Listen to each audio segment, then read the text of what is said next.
So a couple years ago, I got bucked off a horse, and this is a story about people pleasing, so please hear me out. I love horses. I'm not particularly skilled. It was a trail ride, and the horse I was on hopped a couple times. I stuck on for two hops and then landed on my ass on the ground, right on my tailbone. And it was super painful. And I took a minute to orient, and the guide helped me. And I walked back. So I was staying at this location in this little cabin. And so that evening, I incorporated movement and stretching and everything into my evening, knowing I was going to be quite bruised. And in the middle of the night, I had to make my way to the toilet and almost could not get out of bed and almost could not get to the toilet. I was in so much pain. And so it was like 2 or 3 in the morning. And I had the thought that potentially I had actually fractured something in my spine or my hips or something.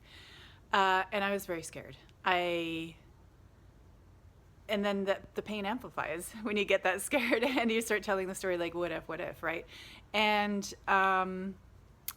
I didn't want to bother anybody. So I was in so much pain that I knew I couldn't get in and out of my own vehicle and could not drive myself to the hospital. And I didn't want to ask for help. I actually, my whole system was like, no, don't bother them.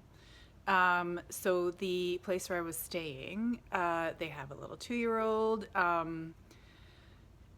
But at some point, I had the thought, this was probably closer to 5 or 6 in the morning, I had the thought, well, if my mom or my daughter was in this much pain, I would have already had them at the emergency room.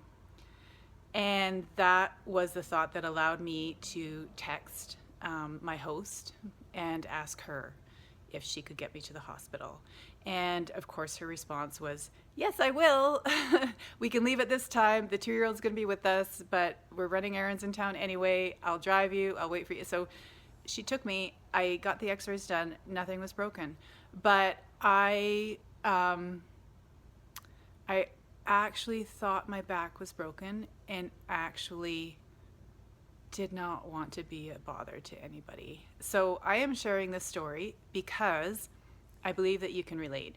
I know that this is not unique to me. I know that this is an experience that many people have, and it hurts me and bothers me that we are like this. There's a reason we're like this. We're going to talk about this on the training, but you shouldn't have to do the little workaround in your brain to try to treat yourself the way that you would automatically treat other people. It's hurtful. It's really hurtful. And I'm no longer in that place. I am in a different place now. And I want that for you as well. So I've created the training. It talks about all of the things that are going on in our systems, why this is even a thing, and also how to come through it, how to heal from it, and what the number one difference was that really had an impact on my system and allowed for some real healing and transformation to take place. Please join me on the training.